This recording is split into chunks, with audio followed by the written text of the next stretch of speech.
And we are in line 10. O house of Aaron, trust in the Lord. He is their help and their shield. Now here the psalmist is telling the house of Aaron to trust in the Lord. Now we know that Aaron was the priest. He was Moses' brother.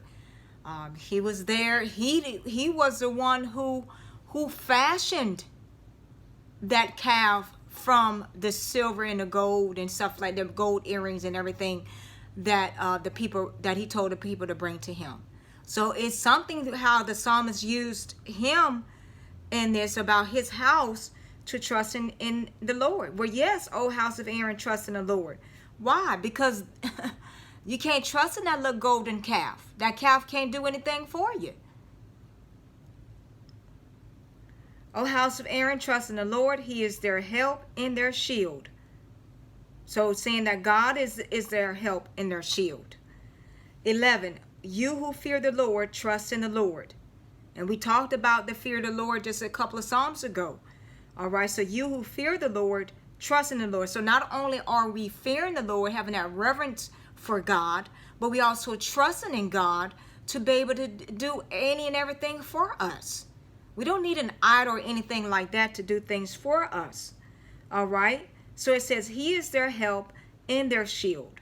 So he's saying that God is their help in their shield.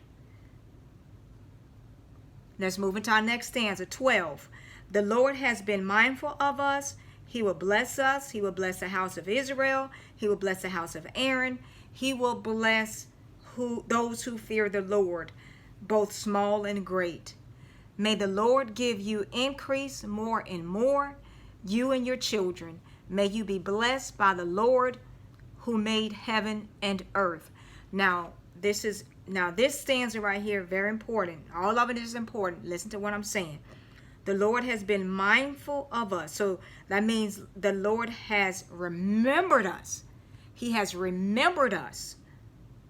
He will bless us, and he will bless the house of Israel. He will bless the house of Aaron, and he will bless those who fear the Lord, both small and great. So let's look at 12 again. So all the blessings of the Lord, because he remembered us. And just like he remembered Aaron and Israel, he's going to remember us. And let us not forget that God remembers his people. And then it goes on to say in line 13, that he will bless those, even those who fear the Lord. That fear of the Lord is very important.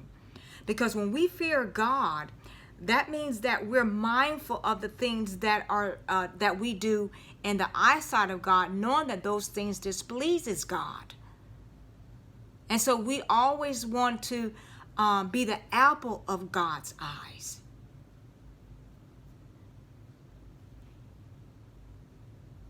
So it says he will bless those who fear the Lord, and then both small and great. And so that sends us to Psalm 128. Lines 1 and 4 that we're going to get to next time. Well, not next time.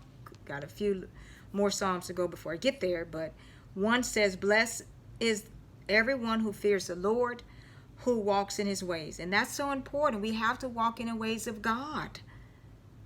We have to walk in the ways of God. And then 4 says, behold, thus shall the man be blessed who fears the Lord. That fear of God is so essential. The fear of the Lord is the beginning of wisdom. The fear of the Lord is the beginning of knowledge, understanding. And not just only the great people, the small people as well is going to be blessed as well when we have that fear of God. So it's just not stored up for kings and princesses and rulers. It's stored up for the peasants and the poor and the needy as well. As long as you have that fear of God, you're going to be blessed.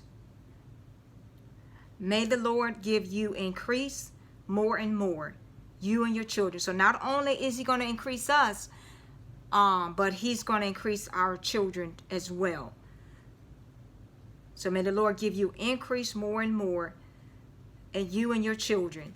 15, may you be blessed by the Lord who made heaven and earth. And so sometimes, before we get to 15, going back to may the Lord give you increase more and more.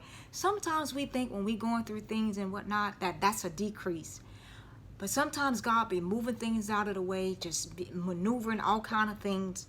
And in order to be able to get an increase anyway, we have to decrease. Okay? And then so we'll be able to what? See the increase when it does happen. So, and notice that it doesn't matter what we go through with, God is going to always bring us out of it. He's going to bring us out of it. I don't care what we're in, God is going to bring us out of it. Why? Because we maintain that fear of God, and God is going to bring us out of it. So let's just pause here and we'll pick it back up in line 15.